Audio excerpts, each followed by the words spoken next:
परमात्मा ने, कबीर जी ने आकर हमें ये मार्ग बताया कि जैसे तुम लकड़ी फूकते हो, उसमें प्रदूषण 7 बराबर होता है, और इसमें प्रदूषण नाम मात्र सा होता है। रुई का प्रदूषण नहीं बन पाता। घी डाले जाओ और जलाए जाओ, एक 200 ग्राम रुई से आप 10 क्विंटल 100 क्विंटल घी को सवा कर सकते हो, हवन कर सकते हो। प्रदूषण तो नाम मात्र भी नहीं है, और केवल घी का लाभ हमें वायुमंडल में मिलता है। तो परमात्मा की इस तरीके को हमने अपनाया, और ये हवन हम करते। केवल ये एक यज्ञ है, हमने 5 यज्ञ करनी है, या 5 यज्ञ संपन्न होती हैं। जैसे आप जी यहाँ दान करते हैं, उनका सामूहिक लाभ होता है। उसमें से आप पाठ भी करवाते हो, तो यहाँ जो पैसा है भंडारे में लगता है, ये धर्म यज्ञ हो रही है। ये ऊपर शेड बना रखे हैं, पंखे चल रहे, ये धर्म यज्ञ हो रही है। एक यज्ञ है धर्म की, दूसरी यज्ञ है ध्यान। यहाँ आकर भगवान याद आता, दूसरी बात याद नहीं आती। ये ध्यान यज्ञ होगी, भगवान के चरणों में उसकी याद बनी रहना, ये ध्यान यज्ञ है। और तीसरी यज्ञ हवन की। यहाँ जितने भी ये पाठ चल रहे हैं, प्रत्येक प्राणी की, प्रत्येक व्यक्ति की अलग अलग ज्योतियाँ जलाई जाती हैं। 3 दिन तक अखंड चलेंगी, और 3 दिन के प्रोसीजर में पूरे समागम में लगभग 1 किलो घी एक ज्योति का सवा हो जाता है अप्रोक्सीमेटली। और फिर भी यहाँ दिन रात हवन हम अलग से भी एक ज्योति जला कर छोड़ देते हैं। घी का सवा होना ही हवन है। मंत्र हम अपने जाप सभी करते रहते हैं, वो अलग से होते रहते हैं। तो ऐसे हम दिन रात यहाँ अखंड ज्योति जलती हैं। जैसे जो पुण्यात्मा ज्योति हवन नहीं कर सकते घर पे, या और एक्स्ट्रा ज़रूरत है उनको ग्लूकोज चढ़ाने की, तो यहाँ ज्योति के लिए पैसा जमा करा देते हैं, हम उनका हवन यहाँ करते रहते हैं, ज्योति चलती रहती। तो इस प्रकार जो केवल हवन करते हैं और इनकम्प्लीट मंत्र जाप करते हैं, उनको मोक्ष नहीं हो सकता। हाँ, वर्क डन अवश्य मिलेगा, जैसा जिसने किया वैसा लाभ मिलेगा, लेकिन हमें तो मोक्ष कराना है। वो मोक्ष होगा इस पूरे प्रोसीजर से, पूरे ट्रीटमेंट से। अब जैसे खेत में बीज दिया और खाद पानी डाला नहीं, और खाद घेर दिया, पानी डाला नहीं, तो भी व्यर्थ है। तो एक हवन यज्ञ ही कर देना, तो समझो जल नहीं डाला, खाद डाल दिया तो और बेकार कर दिया। तो इस प्रकार परमात्मा ने ही आकर हमें ये सुचारू प्रोसीजर परमात्मा के पाने का बताया है। अप आरती अप साजे अप किंगर अप बाजे अप ताल जहाँ जनकारा आप न से आप देखनारा, कह कबीर ऐसी आरती गाऊँ आप आवाज़ आप सुनाओ। परमात्मा ने स्वयं ही आकर दास बनना पड़ा, स्वयं ही आकर यहाँ पर भगत बनना पड़ा, स्वयं ही आकर तत्वदर्शी संत बनना पड़ा, और भगवान तो वो है ही। आज का प्रसंग सत्संग प्रारंभ हुआ था कि जैसे वर्क डन ही जीव को मिलता है, यहाँ पर कर्म प्रधान है, बिल्कुल सत्य है, कर्म प्रधान है। अब हम वो कर्म क्यों ना करें जिससे हमारा मोक्ष हो। हम वो कर्म करें जिससे, कर्म तो करना ही है, पेट के लिए तो कर्म सेपरेट है, लेकिन भक्ति मार्ग के जो कर्म हैं वो हम वही करें जिससे हमारा मोक्ष हो। तो यहाँ का प्रोसीजर है, यहाँ का विधान है कि जैसे कर्म करेगा वैसा ही फल मिलेगा। जो शास्त्र विधि त्याग का मनमाना आचरण यानी कर्म करेगा, साधना करेगा, तो उसको यूजलेस है। गीता अध्याय नंबर 16 के श्लोक नंबर 23 में, मन तू पावेगा अपना किया रे, भोगेगा अपना किया रे।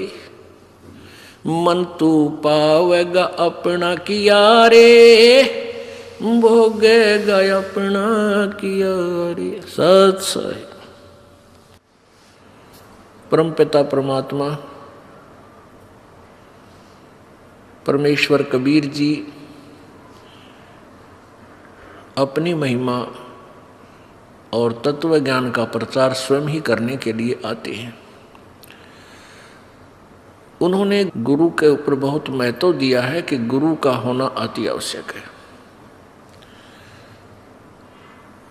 और गुरु वही होता है जो परमेश्वर का कृपा पात्र होता है, या स्वयं परमेश्वर ही होते हैं, और कोई गुरु नहीं होते हैं। बाकी तो नाम के गुरु होते हैं, वो नकली गुरु होते हैं। उसका प्रमाण आपके समक्ष है, रह रह कर आपको प्रत्यक्ष भी कर रहे हैं कि जिनको हम ऋषि मानते थे, वर्तमान में जो सतगुरु कहलाते हैं, जगत गुरु की उपाधि भी वो लगाए हुए हैं, करोड़ों श्रद्धालुओं के भी वो मुखिया बने हुए हैं, वो गुरु नहीं है, उनके पास वो तत्व ज्ञान नहीं है। तो परमात्मा ने गुरु जी के ऊपर बहुत वाणी बोली है और हमें ये समझाने की चेष्टा की है कि आप परमात्मा के रिप्रेजेंटेटिव को, गुरु को, उन्हीं के स्वरूप मानकर ही आप अपना कल्याण करा सकते हो, अन्यथा नहीं। जैसे गुरु मानुष कर जानते ते नर कहिए अंध, ओवे दुखी संसार में आग गए यम के फंद। अब गुरु जी को मानुष करके जानते हैं तो हम उतना ही लाभ प्राप्त कर सकेंगे, क्योंकि परमेश्वर स्वयं आए थे और 120 वर्ष बनारस में, काशी शहर में एक जुलाहे धानक की भूमिका करके वो परमात्मा सहशरीर चले गए, सहशरीर आए थे। तो उस समय हम उनको परमात्मा नहीं मान पाए, नहीं समझ सके, क्योंकि हमने परमात्मा का सिद्धांत, परमात्मा की जो थ्योरी सुनी थी, परिभाषा सुनी थी, वो ये सुन रखा था कि भगवान निराकार है, और कोई ये कहता है कि साकार में दुल्हा परमात्मा आया है, उसकी कोई नहीं सुनते थे। इसलिए हम परमात्मा को पहचान नहीं सके। अब इस दास को परमेश्वर ने भेजा है, कबीर जी की दया से ये दास, उन्होंने अब यहाँ गुरु बनाया है, अपनी कृपा बख्श के। तो परमेश्वर स्वयं कहते हैं कि गुरु को मानुष नहीं जानना चाहिए, फिर आपकी इतनी ही भावना बनी रहेगी। जब तक हम परमात्मा, गुरु जी को परमात्मा नहीं मानेंगे, तब तक हम इस काल के जाल से नहीं निकल सकते। ये हार्ड एंड फास्ट रूल है। उदाहरण है कि जैसे एक गणित में ऋण का एक प्रश्न होता है, उसमें मूलधन ज्ञात करना होता है, उसमें मूलधन ज्ञात करना होता है। उसके लिए सपोज करना होता है कि मान लीजिए मूलधन 100 रुपये, वो मूलधन 100 रुपये सपोज करना पड़ता है, मानना पड़ता है। उससे फिर वो वास्तविक मूलधन जो लाखों और करोड़ों की संख्या में होता है, वो प्राप्त हो जाता है। मूलधन 100 रुपये मानकर हम उस वास्तविक ओरिजिनल मूलधन को प्राप्त कर सकते हैं, अर्थात अपनी प्रॉब्लम सोल्व कर सकते हैं, प्रश्न हल कर सकते हैं। इसी प्रकार आप जी ने गुरुदेव को भगवान मानकर चलना होगा, क्योंकि जैसा भी आप यहाँ रिहर्सल कर रहे हो, जैसा भी व्यवहार, जैसी भी सोच आपकी इस दास के प्रति है, वो आपकी सोच आखिरी तक बनी रहेगी। जब आप संसार त्याग कर जाओगे, आगे परमात्मा त्रिकुटी के ऊपर आपको इस दास के रूप में मिलेगा, और वहाँ वो परमात्मा आपकी सद्भावना, आपका शिष्टाचार, आपके अंदर के विचार कि आप कैसी भावना इस दास के प्रति रखते हो,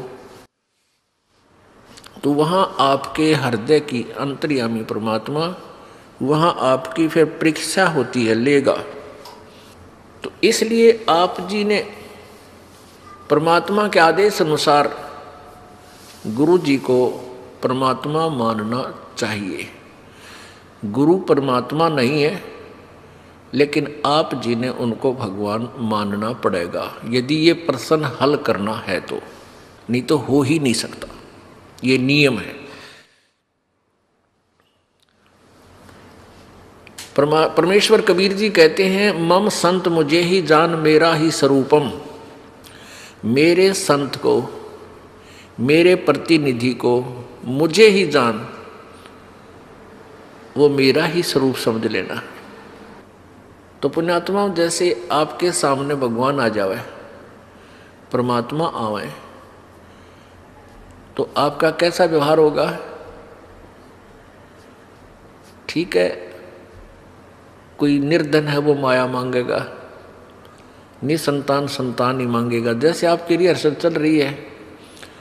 लेकिन आपको वास्तव में ये पता हो ये भगवान है, आप आपके हृदय मान ले, तो फिर आपका कैसा व्यवहार होगा? अरे सामने भगवान खड़ा और आप कैसे बोलोगे, कैसे विचार करोगे, कैसे उनके प्रति भावना रखोगे? उनको अंतर्यामी जान के आप मन में सोच भी गलत नहीं ला सकते और लेनी भी नहीं चाहिए। और न ही गुरु जी के सामने यानी प्रभु के सामने झूठ बोलना चाहिए, क्योंकि फिर सारे फाउल पॉइंट है। अब गुरु जी के सामने आप झूठ के बोलोगे, कहते कोई गुट्टी ला गया बीच में, नाम टूट गया, और नहीं बताओगे तो आपका नाम खंड है, लाभ हो को नहीं, कनेक्शन कट चुका है ऑटोमेटिक। तो यह झूठ बोल के भी के आपने फिर फायदा हुआ, लाभ हुआ, हानि हुई, बल्कि लाभ नहीं हुआ। और भी कोई माता धो के आया को कोई और किसी भी कारण से नाम खंड हो जाता है, तुरंत बताना चाहिए। ठीक है, ये दास क्या करेगा, थोड़ा बहुत धमका होगा, करड़ा करूँगा, भाई गलती है, खबरदार, जैसे आपने नियम भंग किए हैं, तो आपका नाम फिर शुद्ध कर दिया जाएगा, री उपदेश दिया जाएगा, नहीं तो आपका कामयाबी नहीं मिलेगी आपको। लेकिन बार बार यह हैबिचुअल नहीं होना चाहिए, अगले नाम तो मिल ले जाएगा, इसका कोई समय होता है, इसकी लिमिट होती है, कितनी बार किन परिस्थितियों में आपने से खंड हुआ, फिर वो नाम आप चाहे 20 बार डेली काम करना बंद कर देगा। तो इसलिए हमने बहुत डर के, जैसे माता गर्भ को रख यत्न बना और ठेस लगे तो छन हो तेरी ऐसे भक्ति जा। किसी बहन बेटी को काफ़ी समय के उपरांत गर्भ रहा हो, फिर वो जाने है उस बच्चे की, उस गर्भ की वो कितनी चिंता करती है। रात में भी करवट लेते समय भी एकदम आंखें खुल जाती हैं, तो देखती है कहीं मेरे बच्चे पर दाब तो नहीं आएगी, कहीं बच्चा मेरा खराब तो नहीं हो जा। ऊंचे नीचे पर पैर टेकते समय भी वो कई बार सोचती है। तो पुण्यात्माओं, ऐसे ही ये भक्ति रूपी गर्भ को आपने ऐसे यत्न बना कर बचा कर रखना पड़ेगा, फिर ये अनमोल लाल आपको मिलेगा। जैसे माता गर्भ को राखे यत्न बनाए और ठेस लगे तो क्षीण हो जाए, तेरी ऐसे भक्ति नसाए। तो हमने अपने इस लाल भक्ति रूपी गर्भ को बहुत सुरक्षित रखना है। ये बकवादकरण की बात नहीं है, ये मजाक की बातें नहीं है, इनको हृदय में धरना पड़ेगा कि हम क्या करने आए हैं, किस उद्देश्य से हमने उपदेश लिया है। ठीक है, शुरू प्रारंभ में हम आते हैं कोई दुख निवारण के लिए, वो भी होगा क्योंकि भगवान सारे काम करेगा, और फिर कुछ दिनों में आपको ज्ञान हो जाएगा, फिर आप कुछ नहीं मांगोगे, केवल यही मांगोगे परमात्मा चरणों में रखना, हे गुरुजी चरणों में रखना, दूर ना करना। क्योंकि जब हम चरणों में रहेंगे तो फिर परमात्मा कौन सा बालक है, अनजान है, उसने हमारी प्रॉब्लम का पता कोई नहीं, वो तो अंतर्यामी है, हमारी प्रॉब्लम हमें नहीं पता, उसको पता है। और जो सच्चे दिल से अनन्य मन से पतिभरता पद पे आके भक्ति करते हैं, पतिभरता पद का अर्थ है कि किसी और इष्ट की पूजा नहीं करे, केवल अपने कबीर परमात्मा की, नथिंग एल्स। तो ऐसे पतिभरता स्त्री की कहते हैं, जो जब ऐसी मदद करता है परमात्मा, पतिभरता जमी पर जो जो धर पाओ और समरस झाड़ू देते है, कहीं ना काटा लग जावे। जैसे पतिभरता यानी एक इष्ट पर आश्रित और सभी उपासनाएं छोड़कर सच्चे दिल से गुरु मर्यादा में चलती हुई जो आत्मा पुण्य आत्मा है, वो पतिभरता परमात्मा के प्रति है। और फिर अपने जीवन रूपी सफर में वो जितने भी कदम रखती है परमात्मा, उस पाप रूपी कांटों को आगे आगे बुहारता चलते हैं, झाड़ू देते हैं, कहीं मेरी प्यारी आत्मा को कांटा ना लग जा, यानी कोई कर्म दुख ना दे जावे। पतिभरता जमी पर जो जो दर है पाओ और समर्थ झाड़ू देते है, कहीं ना कांटा लग जाए। तो पुणात्मा, हमने परमात्मा से इतना लाभ लेने के लिए इस योग्य बनना पड़ेगा ताकि वो हमारी न्यू देख केयर टेक करे, जब तक हम इतने योग्य नहीं होंगे, ठीक है, वर्क डन आपको मिलता ही रहेगा। अब प्रसंग चल रहा है कि गुरु गोविंद दोनों खड़े और किसके लागू पाए, बलिहारी गुरु अपना गोविंद दिया मिलाए। और कहते हैं कबीर हरि जय रूठ जा, तो गुरु की शरण जाए और कहे कबीर गुरु रूठ गया था ना, हर नहीं करे सहाय। अब जैसे जिस प्राणी के पुण्य अक्षीण हो जाते हैं, जब तक पुण्य रहते हैं तब तक तो प्रत्येक प्राणी सुखी नजर आता है। घर में भी, व्यवसाय में भी, बाल बच्चे भी ठीक हो जाते हैं, शादी ब्याह भी हो जाता है। और फिर जब पाप कर्मों का दौर प्रारंभ होता है, क्योंकि ये मिश्रण कर रखा है काल भगवान ने, हमारा प्रारब्ध बना रखा है, तो हमारे संचित पुण्य और पापों में से जो डिपॉजिट हैं जन्म जन्मांतर के, उनमें से एवरेज रेशो से निकाल के अब आपका प्रारब्ध बना रखे, उसमें पाप भी मिला रखे हैं और पुण्य भी। पुण्य से सुख होता जा रहा है, फिर पुण्य वाला बैटरी आपकी डिस्चार्ज होगी, वो खाता खत्म होया, अब पाप वाला शुरू हो गया, आपत्ति पर आपत्ति, आपत्ति पर आपत्ति आप पर प्रारंभ होगी। और जब तक आप आन उपासना भी करते थे, किसी नकली गुरु की शरण में भी थे, तो भी आपके घर में सुख होता जा रहा था।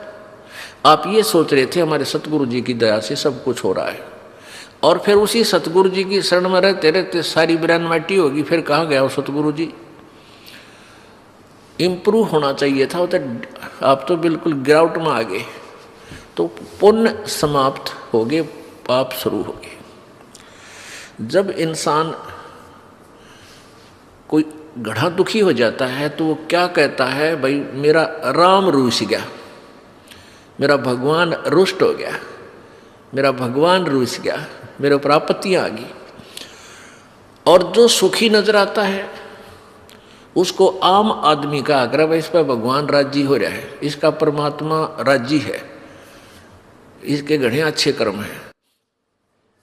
तो परमेश्वर क्या बताना चाहते हैं कि जैसे आपके पुण्य समाप्त हो गए, अब जैसे कोई व्यक्ति एक नल पर से घड़ा भर ले गया पानी का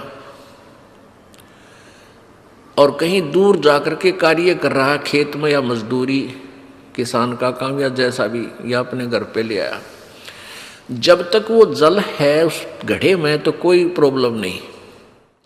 और जब घड़े का जल समाप्त हो जाता, समस्या आ जाती है और प्यासे मर जाते हैं, तो कहाँ जाते हैं, फिर हैंडपंप के पास जाते हैं और उसकी करके पूजा यानी सेवा करके हैंडपंप से फिर भर लेते हैं। तो यहाँ परमात्मा कहते हैं कि जैसे वो जल है वो तो मान लो भगवान, क्योंकि जल से प्यास बुझी, आनंद हुआ, सुख हुआ। और नल का समझ लो गुरु, क्योंकि गुरु बिना भगवान मिला को नहीं, ये नियम है। तो हैंडपंप ने तो गुरु मानो और मटके के जल को भगवान मान लो, वो आपके पुण्य है। तो आपके जब पुण्य समाप्त हो गए, आपके मटके का जल समाप्त हो गया, तो कहाँ जाओगे, हैंडपंप के पास जाओ, उसकी सेवा करो, मोमेंट दो उस हथली को और फिर भर ले आओ। और जो हैंडपंप पे खराब कर दिया आपने, फिर जल ना मिला आपको। तो यहाँ क्या बताना चाहते हैं, गुरु गोविंद दोनों खड़े और किसके लागू पाए, एक तरफ हैंडपंप है, दूसरी तरफ एक मटके में जल है। तो कहते हैं किसको अधिक आदर करूं, एक तरफ भगवान खड़ा है मान लीजिए, एक तरफ गुरुजी हैं, तो किसको प्राथमिकता दूं। परमात्मा उत्तर भी दे रहे हैं कि बलिहारी गुरु अपना जिन गोविंद दियो मिलाए। फिर क्या बताते हैं, कबीर हरि जय रूठ जा, यानी तुम्हारा राम रूस गया, आपत्तियां शुरू होगी, वो घड़े का जल समाप्त हो गया। तो गुरु की शरण में जा, यानी पूर्ण संत के पास शरण में पहुंच और कह कबीर गुरु रूठ गए तो हर ना करे सहाय। आपने गुरु जी के प्रति ही कोई दुर्भावना पैदा कर ली, कोई उसमें दोष देख लिया अपनी ही सोच अनुसार, या कोई यहाँ अपने मर्यादा भंग कर दी, तो उससे गुरु रुष्ट हो जाता है। जैसे इस दास को जब पता चलता है कि ये व्यक्ति यहाँ आ भी रहा है और कहता मैं नाम भी ले रखा है और ये बीड़ी भी पीवा है, गुट्टी भी लगा जाता है कभी कभी, तो तब मैं रुष्ट होता है, ये दास रुष्ट होता है, दुख होता है मुझे कि कोई फायदा नहीं इसके यहाँ आने का। और दो चार और बिगाड़ेगा कि देखियो भी बीड़ी पीवा है वहाँ रामपाल का शिष्य होकर के, तो इससे दास घना दुखी होता है। उस व्यक्ति को चाहिए अपनी गलती स्वीकार करे, दोबारा उपदेश ले ले, शुद्ध करा ले अपने उपदेश को और भविष्य में नहीं पीवे, अपना कल्याण करवा ले। तो इससे दास दुखी होता है। कोई आन उपासना कर लेता है तो भी दास दुखी होता है कि नहीं, आप पतिव्रता पद पर नहीं रहे, भगवान आपको मदद करेगा नहीं। फिर लाभ क्या होगा यहाँ डरे धक्के खान का, यहाँ आने का कोई लाभ आपको नहीं प्राप्त होगा। आपने यहाँ आए हो तो लाभ प्राप्त करो मालिक का, ऐसा लाभ दे देगा आप सोच भी नहीं सकते। आप चक्कर में पड़ जाओगे, क्या परमात्मा सचमुच ऐसे सुख दिया करता है, सुना करते थे लेकिन आप यहाँ देखा करोगे, आप यहाँ महसूस करोगे। तो क्या बताते हैं, जय इब कै सतगुरु मिले, सब दुख आँखों रो, चरणों ऊपर शीस धरूं, कहूँ जो कैरी हो। कबीर साईं मिलेंगे, पूछेंगे कुशलात, आदि अंत की सब कहूँ, अपने दिल की बात, गुरु जी तुम ना भूलियो। चाहे लाख लोग मिल जाएं, हमसे तुमको बहुत हैं, तुमसे हमको नाही, तुमरे विसारे क्या बने, मैं किसकी शरण में जाऊं। शिव ब्रंश मुनि नारदा, इनके हृदय न समाऊं, अब किए तो बहुत किए, करत न मनी हार, बावे बंदा बख्श दियो, बावे गर्दन उतारे। अब मेरे बाप जी, बख्शो गरीब नवाज, जो मैं पूत कपूत हूँ, बहुर पिता को लाजे, मैं अपराधी जन्म का, नख सिक भरे विकार, तुम दाता दुख भंजना, मेरी करो संवार। राम कृष्ण से कौन बड़ो, उन्हों भी गुरु कीने, तीन लोक के वे धनी, गुरु अग अधीन। परमपिता परमात्मा कहते हैं कि तुम राम कृष्ण को तो बहुत शक्तिशाली सुप्रीम परमात्मा मानते हो, इनसे बड़ा तुम किसी को नहीं मानते, लोक वेद के आधार पर। उसी उद्देश्य से परमात्मा समझाना चाहते हैं उन्हीं को उदाहरण दे करके कि तुम्हारी दृष्टि में राम कृष्ण जी से कोई बड़ा नहीं। तो उन्होंने भी गुरु बनाया, श्री रामचंद्र जी ने ऋषि वशिष्ठ जी को गुरु बनाया और श्री कृष्ण जी ने दुर्वासा जी को अपना गुरु बनाया, आध्यात्मिक गुरु। संदीपनी ऋषि उनके केवल अक्षर ज्ञान कराने वाले गुरु थे, जैसे शिक्षक होते पढ़ाया करें, और आध्यात्मिक गुरु दुर्वासा जी थे। तो परमात्मा हमें ये बताना चाहते हैं कि राम कृष्ण से कौन बड़ा, और उन्होंने भी गुरु कीन, और तीन लोग के वे धनी, तीन लोग के मालिक, गुरु आगे अधीन। यानी हमने आपने अभी सोचने की कोई आवश्यकता ही नहीं रही, जब राम कृष्ण जी को आप बड़े भगवान मानते हो और उन्होंने भी गुरु बनाकर ही अपना कल्याण समझा, यानी स्वर्ग तक जाने का भी उनका जो कार्य था, वापस जाने वाला काम भी उन्हीं गुरुओं से बना। तो फिर आम व्यक्ति कौन से खेत की मूली है भाई, उसकी क्या बुनियाद है कि वो गुरु बिना बात उसकी बन जाएगी। तो इसलिए एक तो ये पॉइंट क्लियर हो गया कि गुरु जी का होना अति आवश्यक है।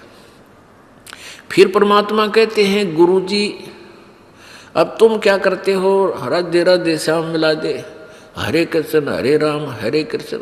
कहते हैं 3 लोक सब राम जपत हैं और जान मुक्ति को धाम।